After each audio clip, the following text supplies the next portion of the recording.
Bismillahirrahmanirrahim. Assalamualaikum warahmatullahi wabarakatuh. Apa kabar semuanya kakak kelas 9 dan yang semua para subscriber yang nonton. Baiklah, sekarang kita masuk ke materi terakhir dari materi dan dampaknya bagi kehidupan. Baiklah, sebelum kita mulai, kita berdoa dulu. Semoga apa yang kita pelajari bernilai manfaat dan bernilai ibadah untuk kita. Berdoa, dimulai.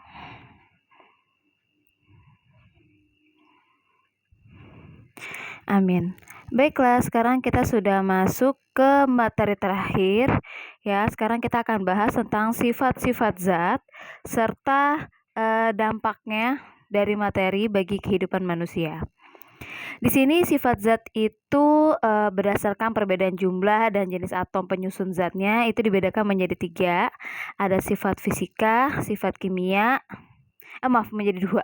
Dulu emang ada 3, sifat kimia, sifat fisika, sama sifat biologi. Tapi untuk yang biologi digabung ke sifat kimia. Jadinya hanya ada 2, yaitu sifat fisika dan sifat kimia. Di sini untuk sifat fisika ada beberapa. Yang pertama ada kerapatan, kekerasan, elastisitas, kemudian daya hantar, kemagnetan, viskositas, titik didih, titik beku, dan titik leleh. Yang pertama kita bahas adalah kerapatan. Yang mana kerapatan di sini dia adalah suatu massa zat dalam satuan volume tertentu. Yang mana dia biasanya ini massa jenisnya dapat menentukan letak dari suatu benda. Jadi kalau misalnya ada suatu materi atau zat atau suatu benda dimasukkan ke dalam air, nah dia bisa tahu nih letaknya di mana benda tersebut, apakah dia akan tenggelam atau dia akan mengapung atau dia akan melayang. Nah, itu berdasarkan dari kerapatannya. Kemudian kekerasannya. Nah, kekerasannya ini bisa diukur ya skala kerasnya dengan menggunakan alat yang namanya adalah sklerometer dengan skala Mohs. Kemudian elastisitas, elastis, lentur ya. Jadi di sini elastisitas ini adalah kemampuan suatu benda dia untuk mempertahankan diri kembali ke keadaan semulanya. Ya, meskipun dia udah ditarik atau didorong ya, atau ya pokoknya diberikan gaya. Kemudian daya hantar. Nah, daya hantar di sini dibagi menjadi 3, yaitu ada konduktor, isolator, sama semikonduktor. Yang kalian sudah tahu jelas ya, karena ini pelajaran dari SD.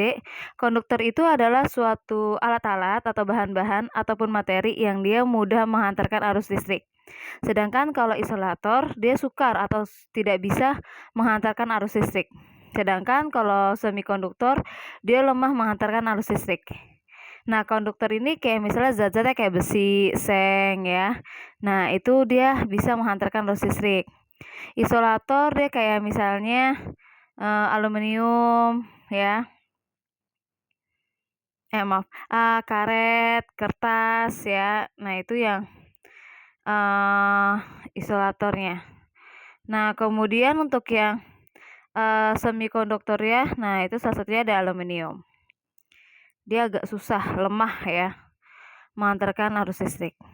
Kemudian kemagnetan. Nah, di sini memiliki sifat magnet yang berbeda, yaitu dia magnetik. Ya, jadi kemarin kita udah belajar ya. Jadi kemagnetan ini dia memiliki sifat-sifat magnet pada bahan-bahan tertentu itu digolongkan menjadi 3. Ada diamagnetik, paramagnetik, dan ferromagnetik. Yang mana kalau misalnya dia adalah diamagnetik, nah ini dia benda yang nggak dapat ditarik oleh magnet.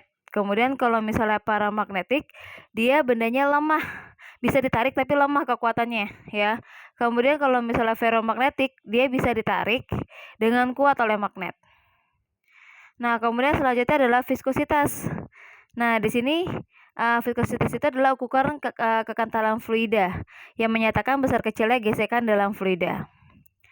Kemudian ada titik didih, ya tahulah titik didih, mendidih ya.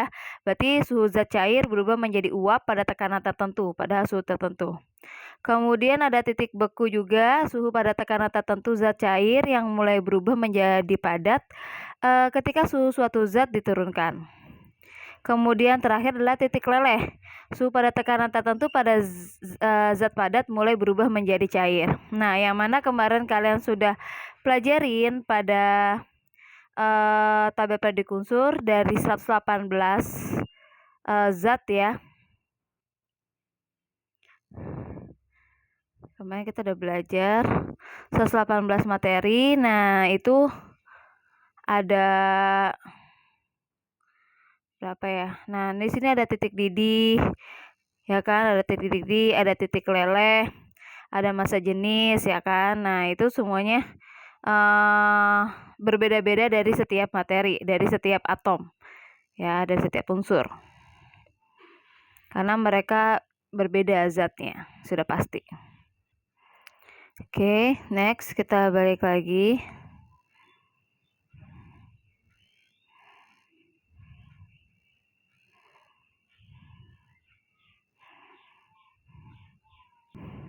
Nah, tadi sudah sifat fisika, sekarang kita ke sifat kimia.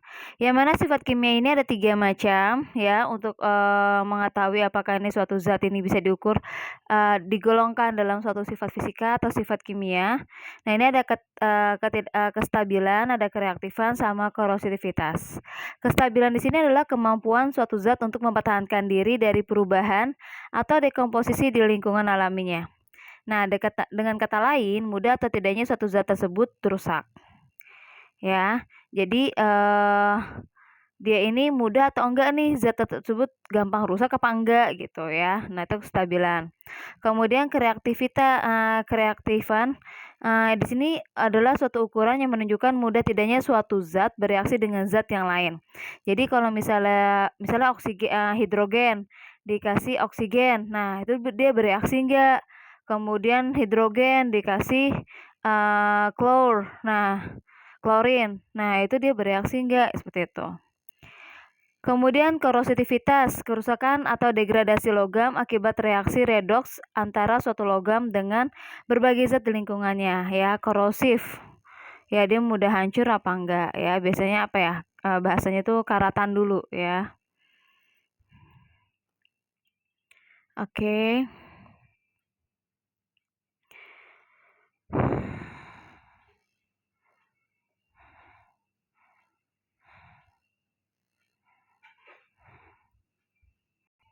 Baiklah, sekarang kita masuk ke materi-materi ya, atau unsur-unsur sebutannya, atau atom yang apa sih dampaknya bagi kehidupan kita, apa sih manfaatnya, dan apa sih pasti ada kekurangan dan kelebihannya, ya kan? Nah, di sini yang pertama adalah oksigen. Yang mana oksigen ini adalah atom yang paling penting bagi kehidupan ya, oksigen O2. Karena diperlukan dalam proses respirasi makhluk hidup, pernafasan. Ya, yang kalian tahu bahwa khususnya manusia dan hewan, dia bernafas langsung, dia memanfaatkan oksigen. Nah, kemudian oksigen ini dia adalah salah satu zat yang mudah terbakar. Jadi kalau kalian harus tahu, api itu dia bisa tambah besar karena ada oksigen. Coba kalau kamu punya lilin, kemudian kamu tutup rapat, lilinnya sudah dinyalakan, kemudian kamu tutup rapat. Nah, oksigennya habis lama-lama karena menjadi karbon, ya kan? Nah, di situ maka apinya tiba-tiba langsung mati. Kenapa? Karena sudah tidak ada oksigen. Ya, jadi api itu bisa menyala karena adanya oksigen. Nah, kemudian yang kedua adalah nitrogen, di mana nitrogen ini salah satu penyusun komponen DNA dari makhluk hidup dan juga penyusun udara terbesar, meskipun manusia dan hewan tidak bisa memanfaatkan nitrogen secara langsung. Ya, padahal tubuh kita itu membutuhkan nitrogen loh, ya kan? Nah, tapi bagaimana kita bisa mendapatkan gizi dari nitrogen tersebut? Nah, itu salah satunya adalah dengan tumbuhan ya. Jadi satu-satunya makhluk hidup yang bisa mengolah nitrogen secara langsung itu hanyalah tumbuhan ya. Dengan cara proses namanya nitrifikasi. Nah, kemudian selanjutnya nitrogen ini bukan hanya buat makhluk hidup aja, tapi dia ini juga digunakan oleh manusia untuk keperluan industri-industri ya, seperti pembuatan amonia ya, yang merupakan bahan baku dari pupuk. Kemudian dia juga sebagai pengisi gas ban ya, dan pembuatan es krim. Kemudian di sini ada karbon dioksida atau CO2 yang mana dia selain berperan dalam respirasi tumbuhan ya. Nah, di sini karbon dioksida juga merupakan salah satu gas rumah kaca ya yang berperan dalam memerangkap panas sehingga gas ini baik untuk menghangatkan bumi. Tapi komposisinya juga ada ya, jadi nggak boleh terlalu banyak juga. Kalau misalnya terlalu banyak juga karbon dioksidanya, maka benar-benar panas ini terperangkap di bumi dan bumi akan semakin panas. Maka yang terjadi kalau bumi semakin panas, es-es yang ada di kutub akan mencair, maka volume air akan semakin tinggi. Debit air semakin bertambah, maka daratan akan semakin mengecil. Maka yang terjadi banyak pulau-pulau yang tenggelam. Next, selanjutnya, di sini ada beberapa mineral sebenarnya. Mineral itu dibagi dua, ada mineral makro sama mineral mikro. Kalau mineral makro itu adalah mineral yang dibutuhkan oleh tubuh dalam jumlah yang besar ya. Kayak misalnya ada natrium ya, nanti kita belajar natrium, kalium, kalsium, magnesium, fosforus sama klorin. Nah, sedangkan kalau misalnya mineral mikro itu hanya sedikit yang dibutuhkan oleh tubuh. Jadi akan sangat berbahaya kalau dia misalnya over. Ya, over dari mineral mikro. Kayak misalnya ada besi, zinc, tembaga, iodin sama fluorin ya. Oke. Sekarang kita pelajarin dulu ya mineral makro.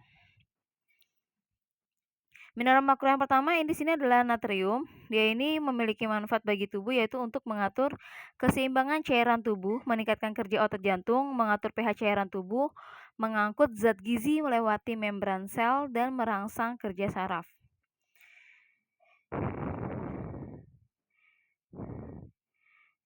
Kemudian kalau misalnya kita kekurangan natrium, maka yang terjadi adalah tubuh kita bakalan lemas, hipotensi atau darah rendah, daya ingat kita menurun, kemudian dehidrasi, gangguan kerja jantung, kejang otot, dan kelelahan. Sebaiknya kalau over dari natrium, ya kelebihan natrium dapat mengakibatkan dari hipertensi. Yang kalian harus tahu natrium itu biasanya didapatkan dari garam, ya. Next adalah kalium. Kalium di sini manfaatnya bagi tubuh yaitu untuk menurunkan hipertensi, ya. Jadi bisa menurunkan tekanan darah tinggi. Kemudian membantu pertukaran zat melewati membran sel, membantu kontraksi otot melepaskan energi listrik, meningkatkan fungsi sistem saraf dengan meningkatkan efisiensi refleks saraf, mengatur kerja hormon, kortisol, dan adrenalin, meningkatkan metabolisme tubuh. Sedangkan kekurangan kalium dapat menyebabkan kram otot, tubuh cepat lelah, detak jantung tidak teratur, dan hipertensi. Untuk kelebihannya, nah ini bisa menyebabkan gangguan pada organ ginjal dan jantung, ya.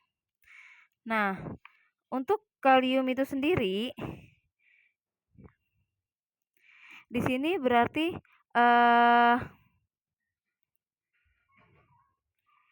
kita bisa tahu bahwa sangat penting ya untuk kalium untuk kita konsumsi. Tapi dapat dari mana kalium itu? Nah, kalium itu biasanya kalau dalam tubuh kita ditemukan pada sel-sel darah merah, otot, dan tulang. Nah, tapi dari mana? Pasti kan asal dari makanannya kan? Nah, makanannya itu yang banyak mengandung kalium kayak misalnya jeruk, pisang, apel, alpukat, kemudian sayur-sayuran kayak misalnya bayam, ya sama seledri. Nah, itu banyak mengandung kaliumnya. Sedangkan untuk kalsium, nah dia ini ya kalian udah pasti sering dengar ya kalsium, atomnya Ca lambangnya. Nah, yang mana dia untuk mencegah osteoporosis, mencegah resiko penyakit jantung, menguatkan pembuluh darah, menguatkan tulang dan gigi, serta memelihara kesehatan otot jantung. Yang mana kekurangan kalsium dia dapat menyebabkan nyeri otot dan persendian. Sudah pasti osteoporosis ya kan. Kemudian sistem imun tubuh, kekebalan tubuh kita menurun. Daya ingat melemah dan gangguan kerja jantung.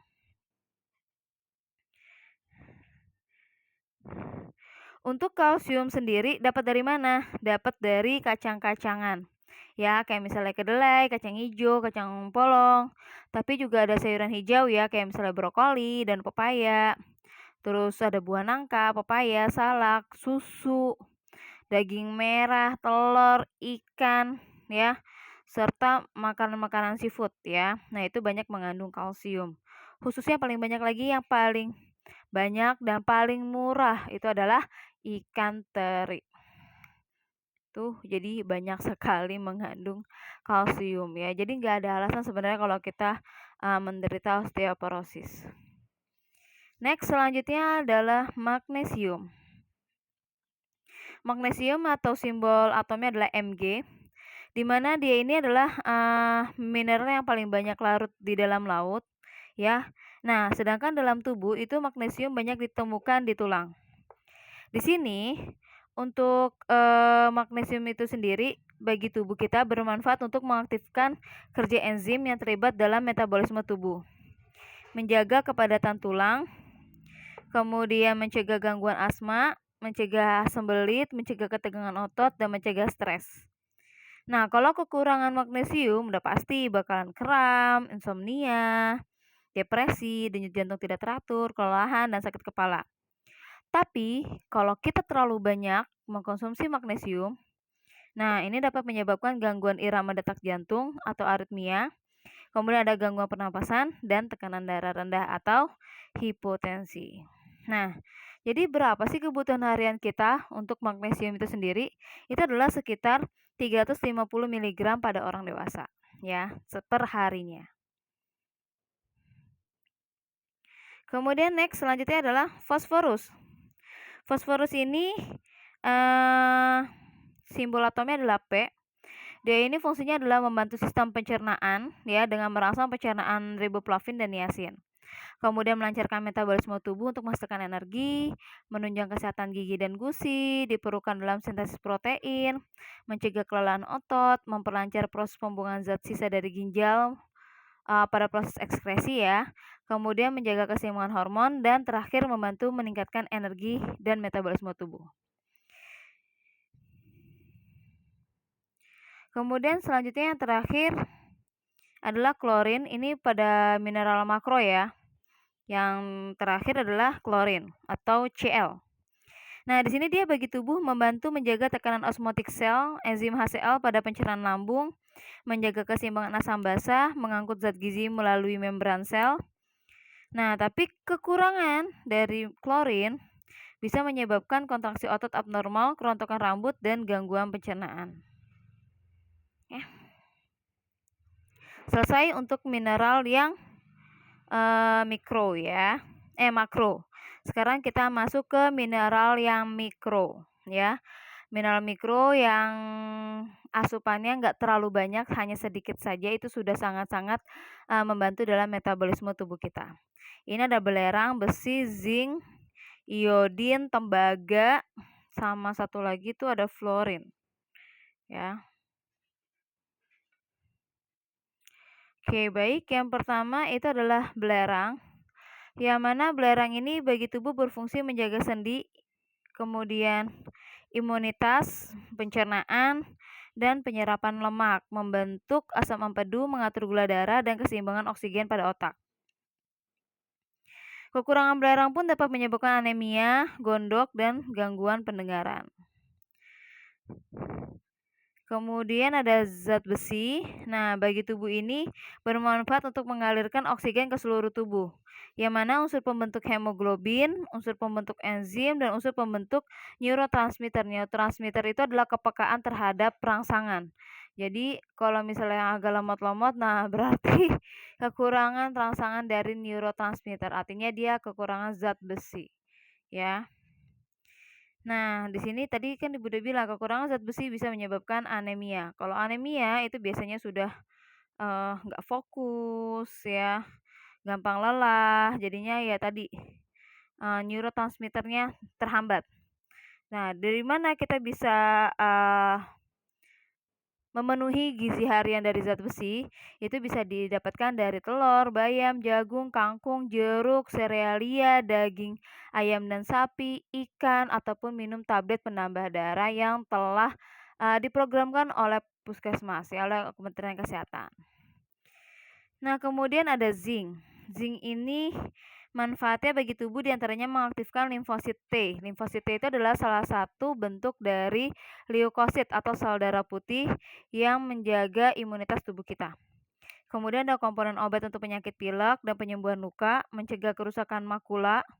Makula itu adalah salah satu bagian titik kecil yang ada di depan pusat retina dan sangat penting dalam penglihatan kita. Kemudian pembentuk selaput lendir pada rongga mulut, regenerasi sel ya. Jadi selnya selalu awet muda, kemudian antioksidan dan komponen shampoo. Kekurangan zin udah jelas akan mengakibatkan rambut rontok, sariawan, kulit kering, dan jerawat serta mudah terkena penyakit. Karena tadi tubuhnya terhalang atau terhambat dalam mengaktifkan sel limfosit T pada leukosit. Kemudian next ada tembaga. Tembaga atau atomnya adalah Cu, yang mana dia berfungsi bagi tubuh kita adalah untuk memperlancar produksi sel darah, memperlancar sistem kerja saraf, sistem imun, kemudian komponen pembentuk kolagen untuk menguatkan tulang, dan yang terakhir adalah sebagai antioksidan.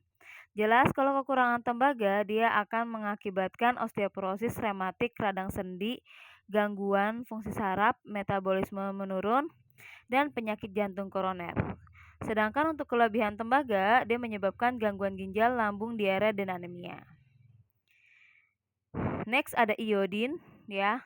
Iodin di sini adalah salah satu fungsi utamanya adalah dia untuk membentuk hormon tiroksin.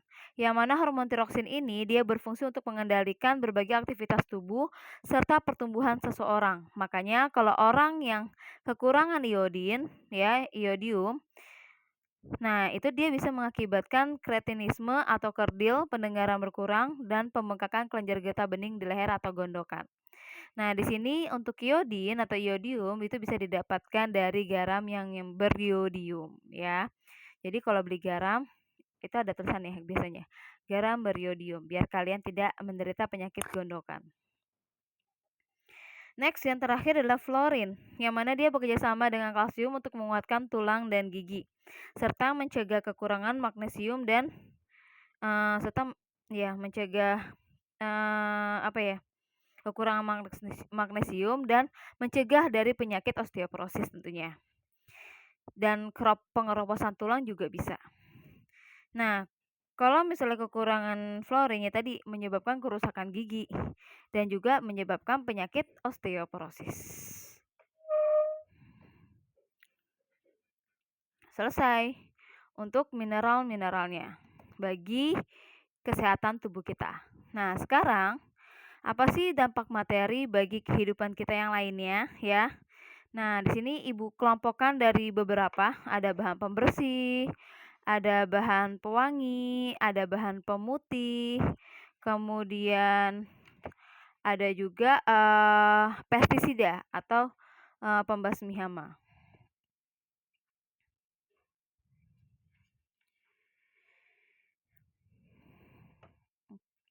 Oke. Yang pertama adalah bahan pembersih, sabun dan deterjen.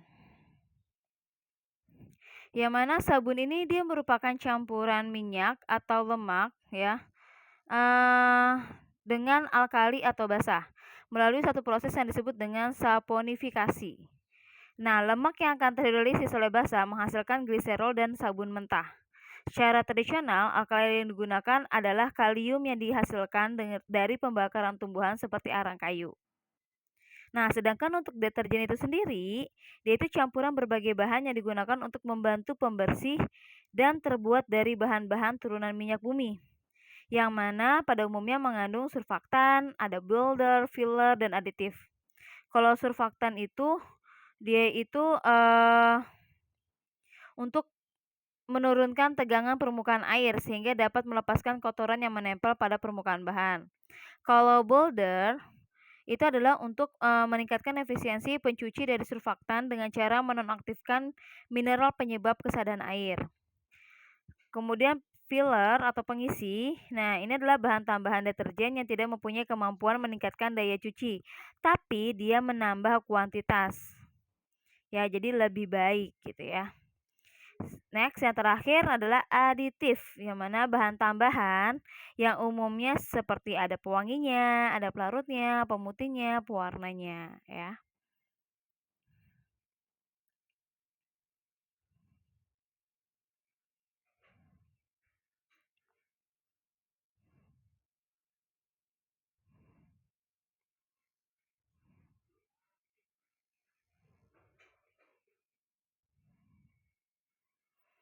Nah, selanjutnya adalah pemutih.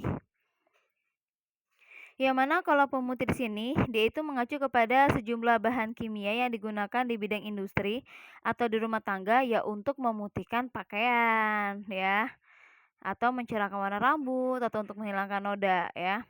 Nah, di sini bahan pemutih ini dia juga bisa membunuh bakteri ya. Jadi sebagai eh, pembersih juga ya. Nah, di sini ada apa aja sih memang di bahan pemutih? Nah, ini paling sering digunakan adalah bahannya namanya klor. Ya, contohnya adalah natrium hipoklorit dan kalsium hipoklorit. Nah, ini adalah zat yang umumnya ada di bahan pemutih ya.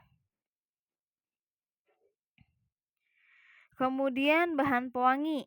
Nah, bahan pewangi ini atau disebut juga dengan parfum, yang mana dia adalah campuran minyak esensial dan senyawa aroma. Ada fiksatif, kemudian pelarut yang digunakan untuk memberikan bau wangi untuk tubuh manusia, objek atau ruangan. Nah, di sini untuk wangi itu sendiri, dia itu diambil atau diekstrak ya dari sesuatu yang alami ataupun sintesis ya dengan konsentrasi yang tinggi dari komponen volatil yang kemungkinan dapat mengakibatkan suatu reaksi. Nah, umumnya biasanya dia ini untuk pengenceran parfum itu sendiri dia menggunakan etanol dan air. Kemudian next, terakhir adalah pembasmi hama atau pestisida. Yang mana pestisida sini adalah bahan yang digunakan untuk mengendalikan atau menolak atau membasmi organisme pengganggu. Ya. Nah, di sini pestisida ini dia itu banyak sekali macam-macamnya ya. Tapi walaupun dia banyak sekali macam-macamnya, udah pasti senyawa kimia pestisida yang digunakan umumnya ada organoklorin, ada organofosfat sama karbamat. Nah, di sini berdasarkan macam-macam pestisida, berdasarkan targetnya ya, sasarannya. Ini ada herbisida. Ya kelihatan kok ya.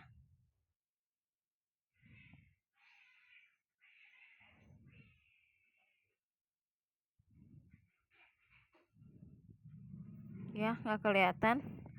Baik, saya jelaskan saja. Nah, di sini yang pertama untuk yang macam-macam pestisida itu ada insektisida, dia itu pestisida untuk memberantas serangga ya, kayak nyamuk, kecoa, kutu busuk, rayap, semut, belalang dan lain-lain. Pokoknya serangga-serangga itu adalah insektisida. Kalau herbisida itu adalah pestisida untuk mencegah atau mematikan gulma ya atau tumbuhan pengganggu kayak misalnya eceng gondok, rumput teki dan alang-alang. Kemudian ada nematisida. Nah, nematisida ini adalah pestisida untuk memberantas hama cacing. Kemudian ada fungisida, fungi jamur, berarti pestisida untuk memberantas jamur. Yang terakhir adalah rodentisida, pestisida untuk memberantas binatang pengerat. Contohnya salah satunya adalah tikus. Oke, baik, sudah selesai materi kita. Alhamdulillah, semoga bermanfaat dan jelas. Sampai ketemu lagi di bab selanjutnya. Kelas 9 masih ada 2 bab lagi ya. Jadi tetap semangat sebelum kalian menjelang ujian. Oke. Alhamdulillahirabbil alamin. Assalamualaikum warahmatullahi wabarakatuh.